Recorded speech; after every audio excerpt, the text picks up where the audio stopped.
Всем привет! Сегодня нас ждет матч Ницца-Реймс во Франции, высший дивизион Лига Макдональдса.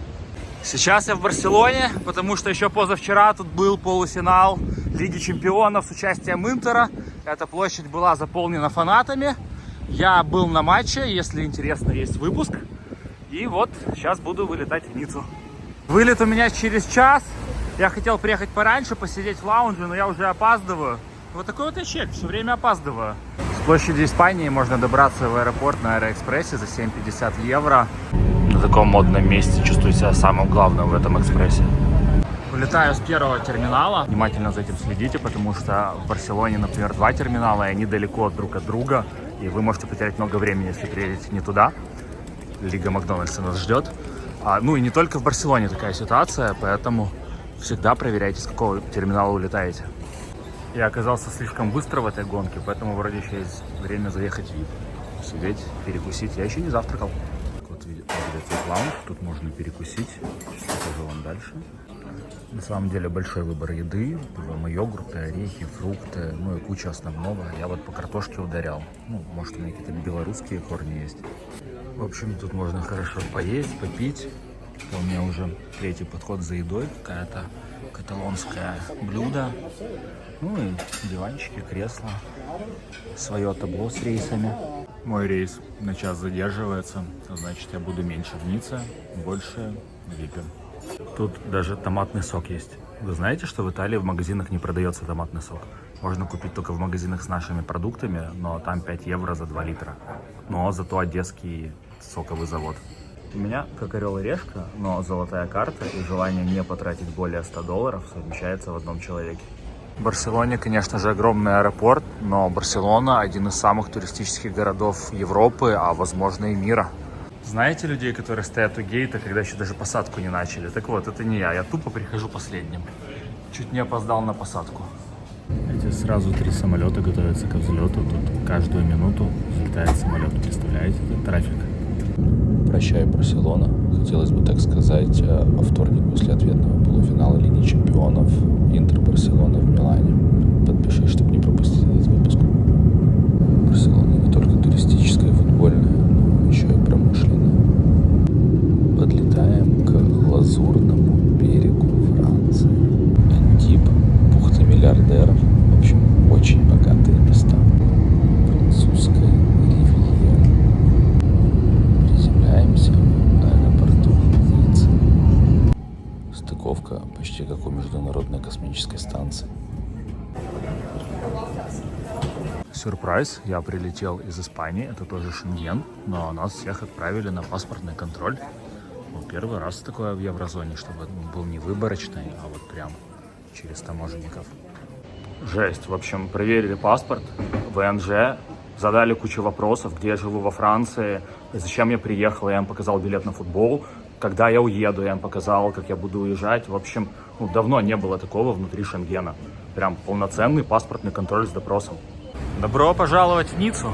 Видите, в Ницце пахнет деньгами. Тут выходишь, сразу Порше стоит.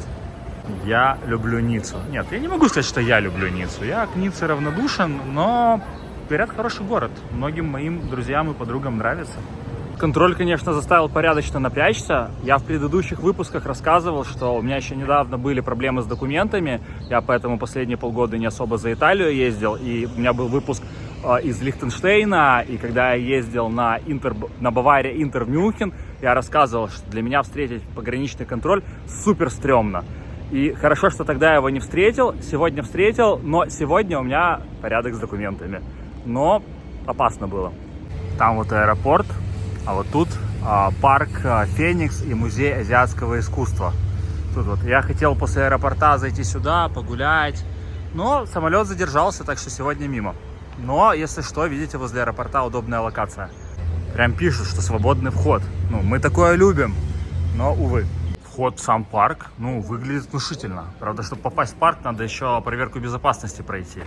Вот я галочку поставил, сюда как-то вернусь. Тут, конечно, другой вайб по сравнению с Миланом. И в Милане все время итальянские модные бренды рекламируют, а тут французский Шанель сразу. Old Money погнали. Уже виднеются фанаты Ниццы. Вообще с аэропорта можно было бы на общественном транспорте погнать, но час пешочком, я думаю, можно и прогуляться. Недалеко от аэропорта станция электричек. Я отсюда как-то в Монако на футбол уезжал. Как вам единение техники и природы по дороге на стадион? Прям он врос в зелень. Вон уже виднеется красавец Ривьера Альянс Арена. Ну, вот так выглядит дорога к нему. Причем много французов идет. Вон на холмах, наверное, живут богатые французы в своих домах. Сдалека он, конечно, смотрится мощно и красиво. Какой же он крутой все-таки. Смотрится. Как вообще судьба занесла меня в Ниццу? В среду я был на полуфинале Лиги Чемпионов в Барселоне. Я стараюсь ходить на футбол каждый день, лучше 2 раза в день. В четверг никаких матчей, на которые адекватно можно было попасть, не было. Ну, играли Лигу Европы и Лигу конференции, но я варианты не нашел никакие.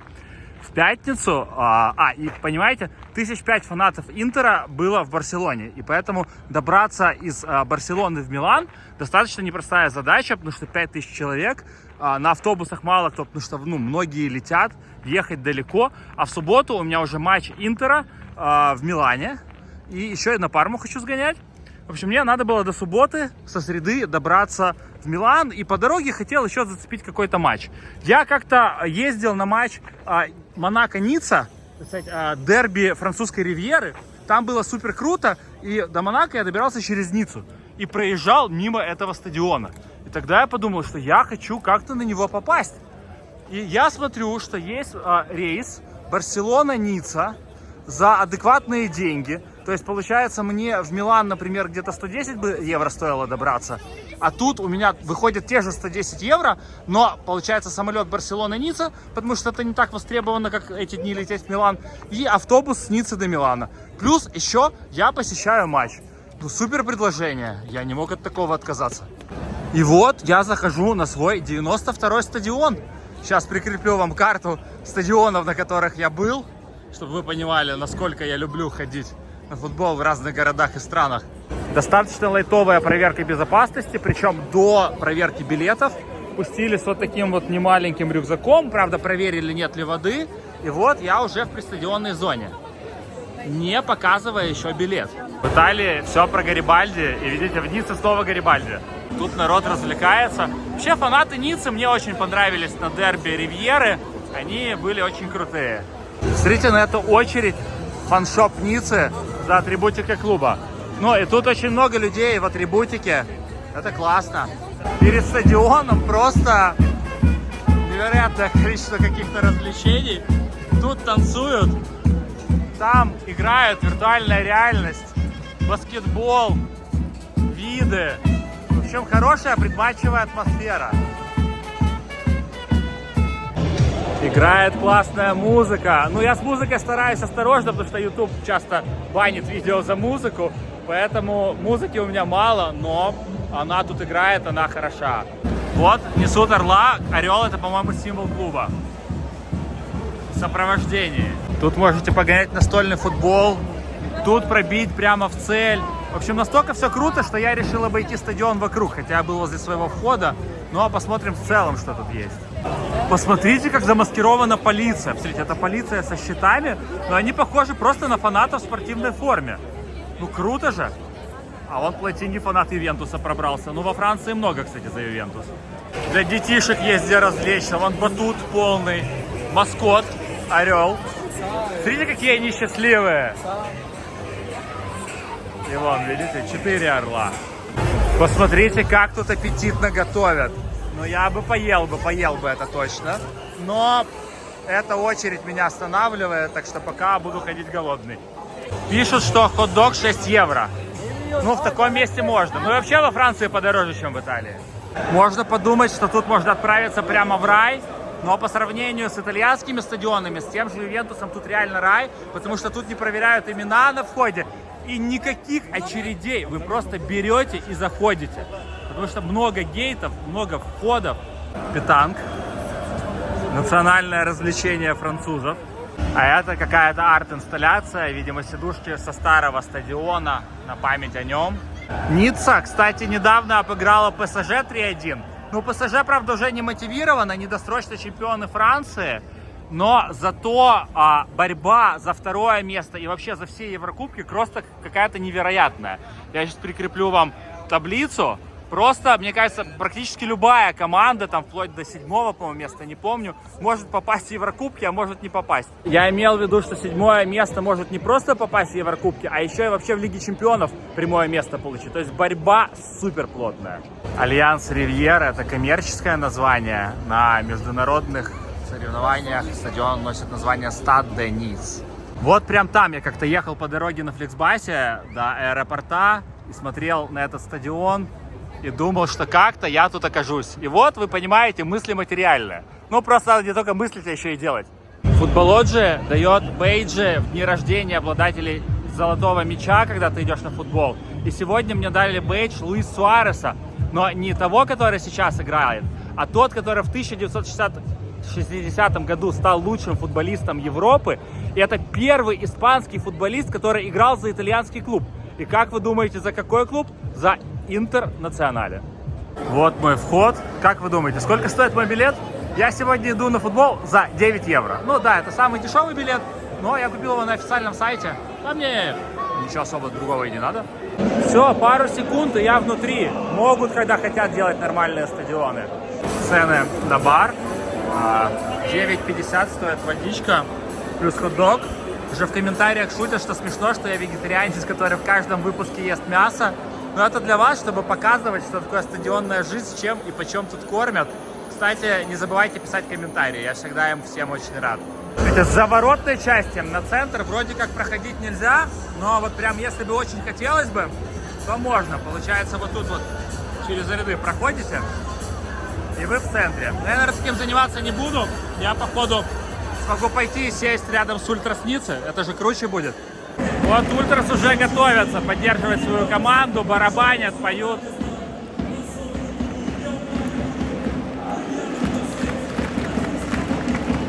У меня третий, самый верхний уровень. Я захожу не тут, не вот тут вот, а у меня сбоку свой отдельный подъем. Заходим на стадион, объявляют состав Ницце. Понятно, что скандируют каждое имя. Мне кажется, вот это готовится какая-то хореография, но, похоже, я ее не увижу.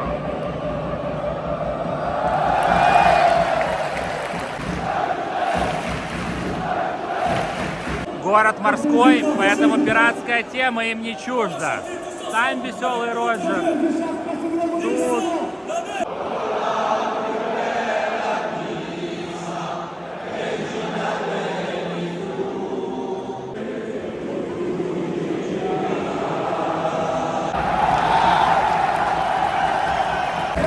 Ой, сегодня я занимаюсь спуском хореографии.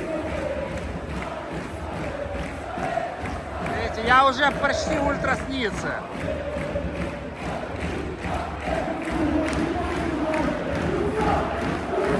Должно быть что-то красивое. Да тут прям горячо, посмотрите, что творится. Горячо в прямом смысле. О, и посмотри, красная хореография. Ну, это топ-матч, хотя соперник не топ. Соперник в нижней части таблицы. Но, видите, даже к такому сопернику тут подготовлены.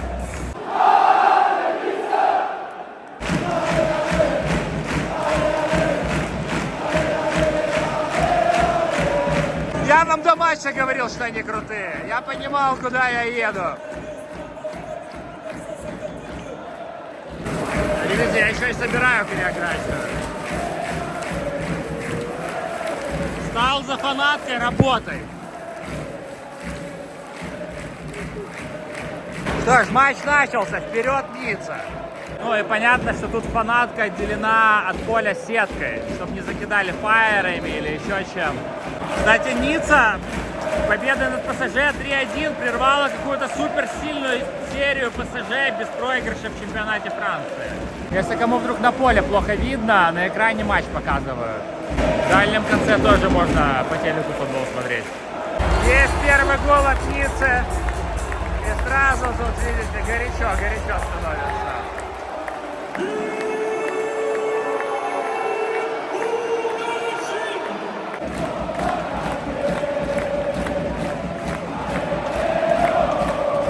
тут и повторчик можно посмотреть. Про то, что это Лига Макдональдса, я не шутил. Видите, реально, Лига 1 Макдональдс. Выкупили спонсорские права. 1-0 к перерыву, но фанаты Ниццы вот прямо на пятерочку. Во время матча ни на минуту они не замолкали, все время поддерживали свой клуб. Когда, например, подавали тут угловой в ворота Ниццы, свистели просто, чтобы можно было оглохнуть. В общем, все как положено настоящим фанатам. Вот такие вот крутые стаканы на стадионе Ницца. Ну, классно, когда они брендированы, причем симпатично. В перерыве детишек выпустили на поле, но это школа, видимо, футбольная. Причем они на счет это делают. У них соревнования 1-2 сейчас. Ну, растет поколение, привыкает к большому полю, к зрителям на трибунах. Начинаем второй тайм. И уже под звуки барабанов ультра снится. Кстати, вот сидушки тут такие. Просто чтобы вы понимали, как выглядят места на стадионе Ницца. Да я забыл, что есть еще ультра с Реймса. Их, правда, немного, но они приехали, хотя путь не близкий. 1000 километров, представляете, от Реймса до Ниццы.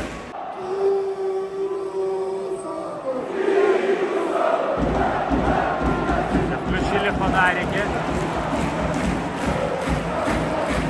Ну, вот так весь матч просто поют и поддерживают. Что, празднуем победу 1-0!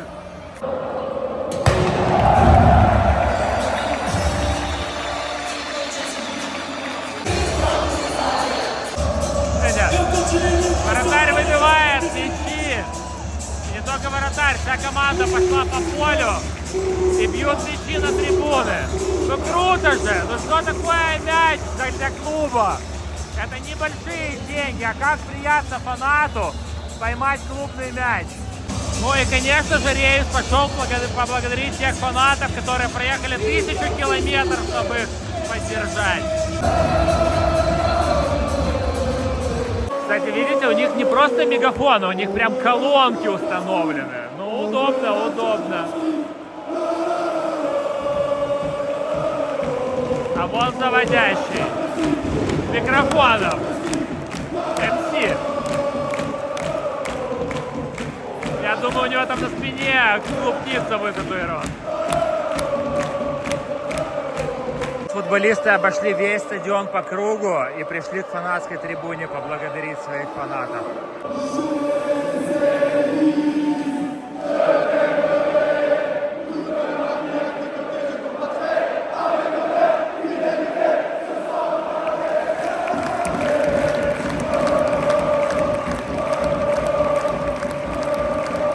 Как же это все круто! Как бы мне хотелось, чтобы вы тоже все тут побывали.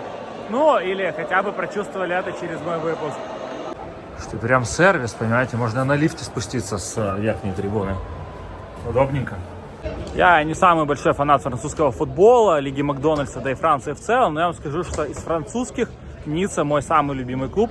Почему? Ну, ПСЖ понятно, я вообще не знаю, я знаю, кто болеет за ПСЖ, но это явно не я. Единственное, что хорошего в ПСЖ, это Квича Кварацхелия, и то это плохо, потому что из-за них я теперь не могу регулярно его видеть в серии А. Монако это для слишком богатых и для слишком пафосных, я еще недостаточно богат, чтобы болеть за Монако. Марсель, Олимпик. Мне не очень нравится город Марсель, мне не очень нравятся фанаты, я был на их матчах, ну, там не так, как должно быть. И получается Ницца. Ницца мне нравится как город, у Ниццы мне нравятся фанаты, Ницца близко к Милану. Я, кстати, когда был на матче Ницца-Монако, еще тогда мне понравились фанаты Ниццы, у меня в инстаграме есть рилс, сейчас, наверное, сюда подгружу его, как я шел на стадион Монако с фанатами Ниццы.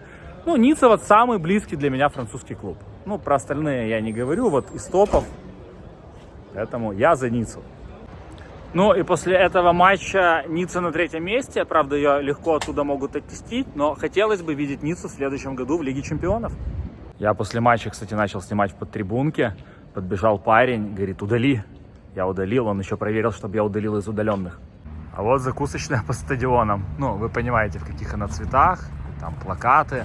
Лучше бы назвали Лига не Макдональдса, а Лига Микки Мауса. Было бы поярче. Возле стадиона еды не нашел после матча, но старый добрый король бургеров Работает до 12, и это радует. Судя по количеству людей, видимо, реально возле стадиона не кормят.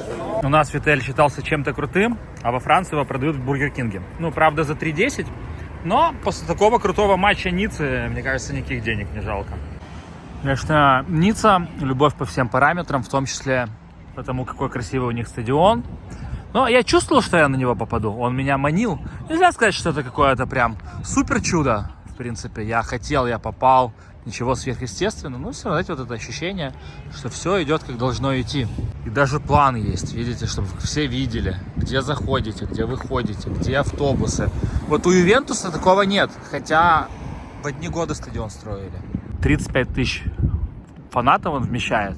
Ну, посмотрите, вот реально, одни годы со строительством Ювентуса. Ну, насколько этот крутой стадион, и насколько у Ювентуса все плохо сделано.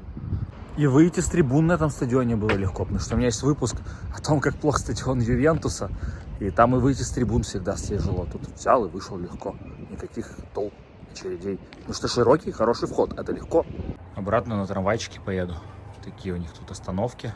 0027 еще будет трамвай до аэропорта. Такие вот стильные трамвайчики в Ницце. Вот аэропорт. Вот, я люблю Ниццу.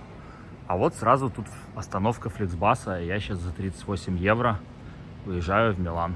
По идее, должен приехать в Милан часам к 7 утра, но пока выпуск завершать не буду, вы понимаете, дорога, граница, все что угодно еще может произойти впереди. Ну и в целом, чтобы вы понимали, что ездить на футбол круто, но не так легко, как кажется. Доброе утро, пью этот фреш за ваше здоровье. 7 утра, я в Милане. На французско-итальянской границе все было нормально, никаких проверок. В Турине остановились, сказали, что можно взять еды, и пока я ждал еду, чуть автобус без меня не уехал. Теперь еще надо добраться до дома. Скажи, что ты в Милане, не говоря, что ты в Милане. Все напоминает, что я дома. Суббота, 8 утра, я дома. Закончился выезд, который, по сути, начался во вторник. Но у меня на 15:00 куплен билет на Парму. Не знаю, хватит ли у меня сил туда поехать. Но на Интер Верона на 8 вечера точно сил хватит. Следующий выпуск у меня будет с Интер Барселона, который будет во вторник. В общем, подписывайтесь, чтобы не пропустить. Пишите комментарии. Ну и лайкните, потому что, как видите, ходить на футбол не так легко, как кажется. Всем спасибо за просмотр.